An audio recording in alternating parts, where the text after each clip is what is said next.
تعارف۔ بھارت نے تقسیم کے عمل اور پاکستان کے قیام کو کبھی دل سے قبول نہیں کیا۔ اس کے حکمرانوں کی اولین کوشش یہ تھی کہ پاکستان کے لیے حالات اتنے ناسازگار بنا دیے جائیں کہ اس کی تعمیر کسی محکم بنا پر نہ ہو سکے، اور جو ہی موقع ملے اسے نیست و نابود کر دیا جائے، خواہ فسادات کی آگ سے، خواہ اقتصادی حربوں سے، خواہ داخلی انتشار سے، خواہ فوجی کارروائی سے۔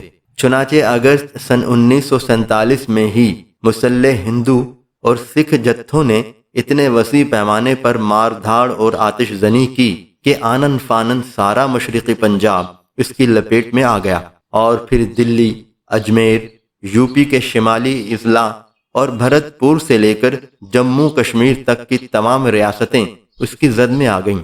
وہ آبادیاں جو صدیوں سے امن کی زندگی بسر کر رہی تھیں اور جن کے تصور میں بھی یہ قیامت خیز مناظر نہ تھے، تباہ ہو گئیں۔ سارا نظام معیشت درہم برہم ہو گیا۔ ہزاروں مرد، عورتیں اور بچے موت کے گھاٹ اتارے گئے۔ لاکھوں بے گھر ہوئے اور ہجرت پر مجبور ہوئے۔ انہی کے خون اور آنسوؤں سے پاکستان کی تعمیر ہوئی۔ یہی وہ حکایات خون چکا ہیں جنہیں نسیم حجازی نے اپنے ناقابل فراموش ناول خاک و خون میں پیش کیا ہے۔ ہماری موجودہ اور آنے والی نسلوں کے لیے خاک و خون کی اہمیت یہی نہیں کہ یہ داستان ہمارے ماضی کے بنیادی دور سے تعلق رکھتی ہے، اور اسے پڑھنے والوں کے دلوں میں سن 1947 کی ہولناکیوں کی یاد تازہ ہوتی رہے گی، اور وہ اس خطۂ زمین کی قدر و قیمت کا صحیح اندازہ لگا سکیں گے جو ہم نے بے مثال قربانیوں کے بعد حاصل کیا ہے۔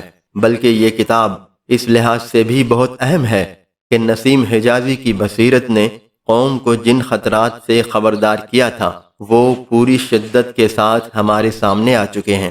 تقسیم سے قبل اور تقسیم کے بعد آج تک ہماری آزادی اور بقا کے دشمنوں کا نصب العین اکھنڈ بھارت ہے، تاکہ عملاً سارے بر اعظم میں ہندو تہذیب و تمدن کی برتری کا سکہ رائج ہو سکے، اور وہ اس مقصد کی تکمیل کا کوئی موقع ضائع نہیں کریں گے۔